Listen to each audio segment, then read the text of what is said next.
Bismillahirrahmanirrahim. Assalamualaikum warahmatullahi wabarakatuh. Anak saya dan Saleha, apa kabarnya hari ini? Alhamdulillah, luar biasa, sukses, sukses, Allahu Akbar. Alhamdulillah ya, Saleh-Saleha.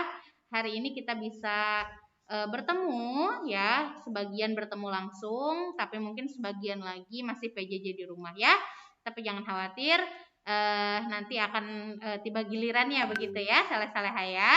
Nah, Saleh-Saleha yang untuk yang belajar di rumah hari ini, kita akan belajar sudah masuk ke tema 3. Nah ya, sekarang sudah masuk ke tema 3.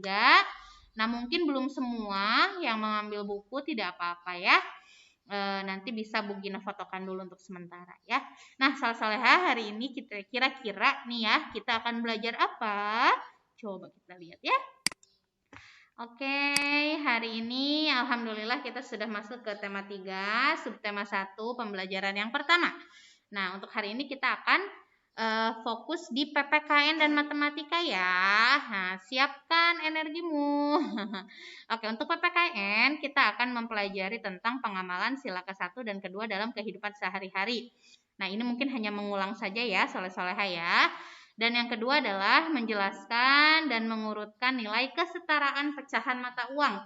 Nah, untuk matematika kita memiliki topik yang baru nih, yaitu tentang pecahan mata uang. Seru deh pasti ya. Kalau begitu langsung saja kita mulai dengan membaca Bismillahirrahmanirrahim. Oke, Saleh-Saleha kita simak dulu yuk cerita berikut ini tentang siapa? Huda. Oh, ini agak tidak terlihat tapi ini Huda ya. Huda adalah anak yang rajin. Setiap hari Huda belajar dengan tekun. Huda juga rajin beribadah. Huda selalu mengerjakan sholat di awal waktu. Huda juga rajin mengaji. Huda menjalani tugas sehari-hari dengan ikhlas. Sifat ikhlas akan dibalas Allah dengan pahala. Wah, Masya Allah ya.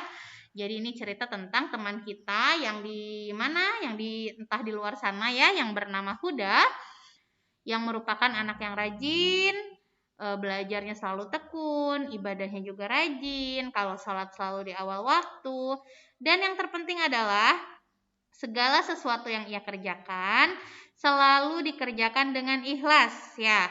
Jadi kalau kita ikhlas, kita tidak akan mengeluh.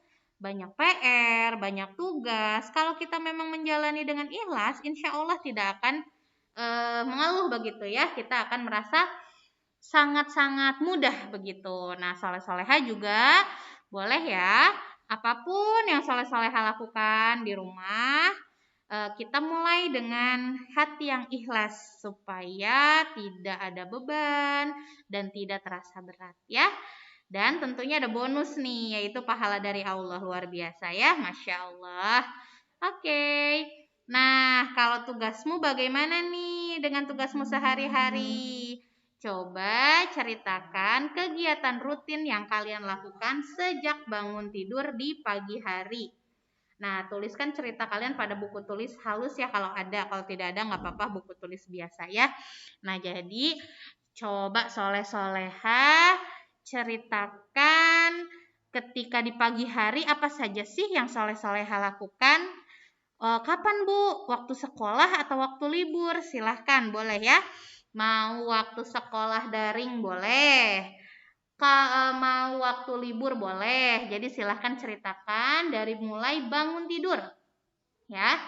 Bangun tidurku terus, mungkin ada yang terus mandi, ada yang terus sholat subuh, ada yang mungkin sarapan dulu, berbeda-beda ya. Silahkan ceritakan dari bangun tidur, lalu apalagi kegiatan yang soleh-soleha lakukan selama pagi hari ya. Jadi batasnya kalau pagi itu jam berapa ya Soleh-Soleha ya? Jam 11 mungkin ya. Nah, dari bangun tidur sampai jam 11 itu ngapain aja sih Soleh-Soleha ya? Silahkan ceritakan di buku tulisnya ya. Nah, Soleh-Soleha, tentu saja ketika kita menjalankan kegiatan sehari-hari, jangan lupa selalu niatkan untuk beribadah kepada Allah Subhanahu wa taala ya. Jadi, dengan demikian semua aktivitas kita tidak sia-sia dan akan mendapat pahala dari sisi Allah. Salah satunya bagaimana caranya? Dengan mengucapkan bismillah sebelum memulai sesuatu. Mau mandi, bismillah dulu. Mau makan, bismillah dulu. Mau beresin tempat tidur, bismillah dulu. Semua ya. Semua yang kita lakukan atau pekerjaan yang akan kita lakukan, kita sebut nama Allah dulu ya. Bismillah dulu, niatkan untuk beribadah kepada Allah ya. Dan ketika selesai ucapkan alhamdulillah. Sehingga semua yang kita lakukan itu akan bernilai pahala di sisi Allah. Jadi nggak kosong gitu ya. Padahal udah capek-capek beresin rumah, tapi karena nggak ikhlas, terus juga tidak diniatkan untuk beribadah pada Allah, lupa bilang bismillah. Jadi dapatnya apa? Dapatnya capek doang ya.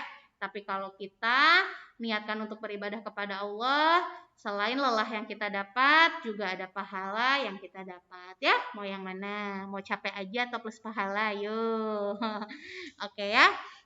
Nah, untuk selanjutnya kita akan mengenal pecahan mata uang nih. Kita akan switch ke matematika. Jadi untuk PPKN itu dulu ya, sampai tugas sehari-hari dulu. Tapi sampai tadi ya tugas di pagi hari. Nah, sekarang kita akan mengenal pecahan mata uang. Ini agak banyak pembahasannya, jadi kalau soleh-soleha merasa tidak kuat ya, atau misalkan merasa lelah, boleh di-pause dulu videonya. Nanti istirahat dulu, minum dulu, baru nanti lanjutkan menyimak video ini ya. Oke. Nah, mengenal pecahan mata uang, siapa di sini yang belum pernah ngelihat uang? Pasti semuanya udah pernah ya ngelihat uang ya. Oke, untuk belanja, untuk beli sesuatu, untuk jajan di warung, biasanya kita pakai uang ya. Jadi Bu Gina yakin soleh-soleha di rumah sudah tahu uang itu seperti apa sih gitu ya. Nah, uang itu ya, apa sih uang? Uang itu adalah alat pembayaran yang sah ya. Jadi di negara kita dan di seluruh negara ya, uang itu merupakan alat pembayaran yang sah. Jadi kalau zaman dulu banget sebelum ada uang, alat pembayaran itu pakai barang. Jadi tukar-tukaran barang, namanya barter gitu ya. Nah, kalau sekarang sudah ada uang. Jadi uang itu adalah alat pembayaran yang sah. Jadi kalau kita mau apa-apa, misalnya mau beli sesuatu, mau bayar sesuatu, itu memakai uang ya. Nah, ini udah mulai bergeser nih. Yang tadinya uangnya uang fisik, udah mulai ke uang elektronik ya. Mungkin soleh-soleha pernah mendengar GoPay, pernah mendengar apa lagi? Transfer ya. Nah, itu kita bayar tapi uangnya nggak kelihatan ya. Nah, itu ya. Nah, itu namanya uang yang non fisik atau yang tidak terlihat atau uang digital ya. Nah, kalau uang ini merupakan alat pembayaran yang sah. Setiap negara mempunyai mata uang. Maksudnya apa mata uang itu? Seperti misalnya contohnya di sini Indonesia adalah rupiah. Jadi kita nggak bisa belanja pakai uang rupiah di negara Malaysia karena Malaysia nggak pakai rupiah. Kita juga nggak bisa pakai rupiah di mana, di Arab ya, misalkan ada yang naik haji atau yang umroh, kita belanja pakai uang kita gitu ya, pakai uang rupiah nggak bisa ya, karena uang rupiah itu adalah mata uang Indonesia ya. Jadi kalau misalnya suka nonton Upin Ipin, tahu dong Malaysia ya, apa pembayar ininya mata uangnya ringgit ya kalau nggak salah ya. Nah, 2 singgit katanya gitu ya. Jadi setiap negara itu berbeda-beda mata uangnya. Nah, untuk Indonesia mata uangnya adalah rupiah.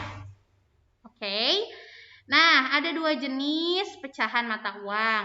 Ada uangnya logam dan ada uang kertas ya yang kita miliki ya, yang ada di negara kita. Di beberapa negara juga masih ada uang logam sama uang kertas ya.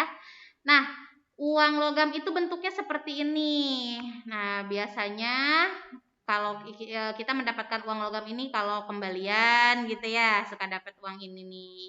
Atau biasanya kita cari uang logam buat apa? Siapa di sini yang suka mijitin orang tuanya? Buat ngerok gitu ya.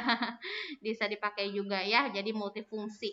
Nah, ini uang logam dan ini penampakan uang kertas. Nah, kalau uang kertas seperti ini ya, berbentuk kertas begitu ya.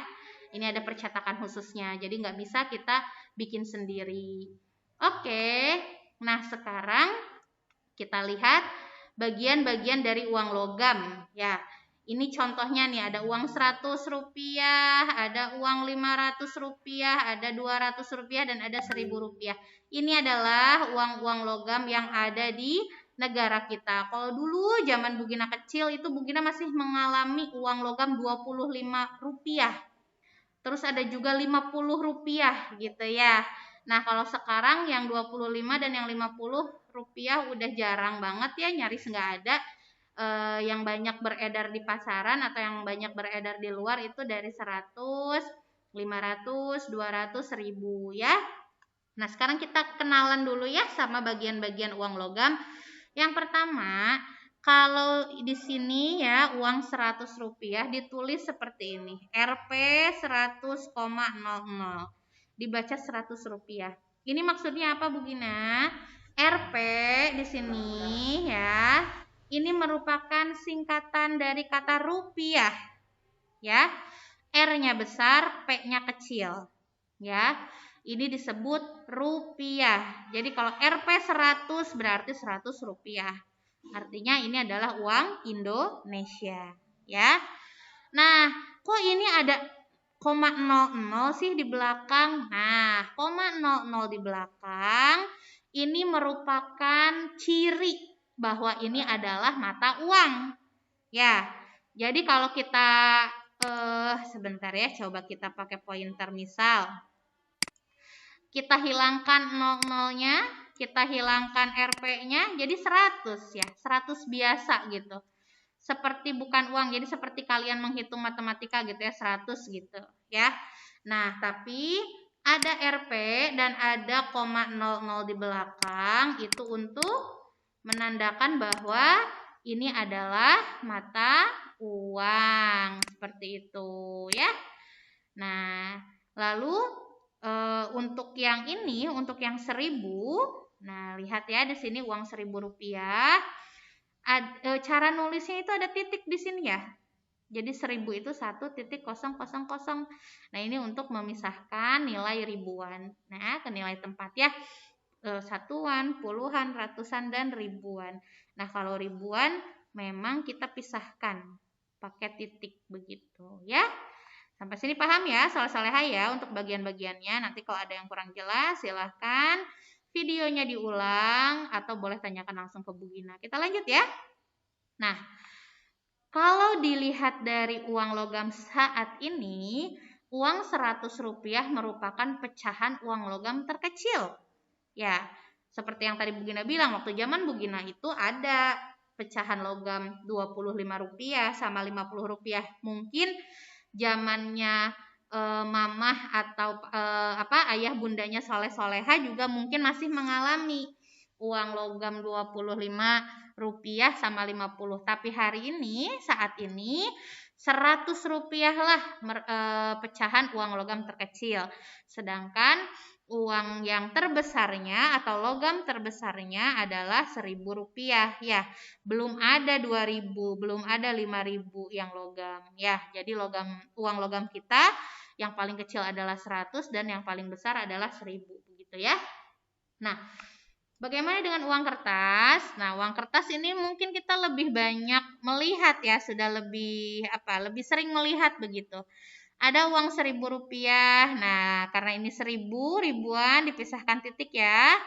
Ini adalah uang 1000 rupiah, ditulisnya Rp 1.000,00 ya. Dibacanya 1000 rupiah. Begitu pula dengan uang 2000 rupiah. Uang 5000 rupiah, tinggal dibaca aja ya, soleh-soleha ya, cara menulis dan cara membacanya. Ada uang 10.000, 20.000, 50.000. Nah, ini yang baru nih ya.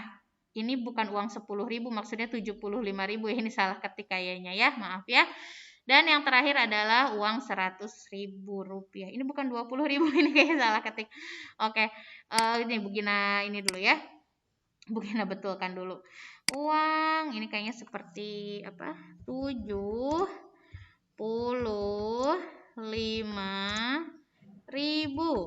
rupiah, ditulisnya 75. Oke, maaf ya ada kesalahan teknis. Dan yang ini 100.000 ya. 100.000 rupiah ditulisnya. Nah, seperti ini soleh-soleha ya. Kita lanjutkan. Tadi sampai mana? Nah, ini ya. Nah ini ya tadi kita ya. Jadi ini uang 100.000. R-nya ada 2. Maaf ya. Nah, jadi untuk pecahan atau untuk uang kertas, nah uang 1.000 ini merupakan pecahan uang kertas terkecil ya. Tidak ada 500 uang kertas ya. Adanya 1.000. Dan untuk yang paling tinggi saat ini uang kertas kita ya, yang paling besar nilainya adalah 100.000 rupiah ya. Oke. Nah, sekarang kita akan membandingkan nilai pecahan uang. Wah, ini gampang banget ya. Oke, sebentar ya. Nah, untuk membandingkan nilai pecahan uang, berarti kalau membandingkan itu kata-katanya apa coba? Lebih besar, lebih kecil, sama dengan gitu ya. Nah, kita lihat ini cara membandingkan antara uang 500 rupiah dan 1.000 ya. Kalau kita lihat kira-kira 500 rupiah itu lebih kecil atau lebih besar dari 1.000? Tentu saja lebih kecil ya. Jadi uang 500 lebih kecil nilainya dari uang 1.000 gitu ya. Nah, uang 20.000 lebih besar nilainya dari uang 5.000. Ini pasti soleh-soleha bisa ya.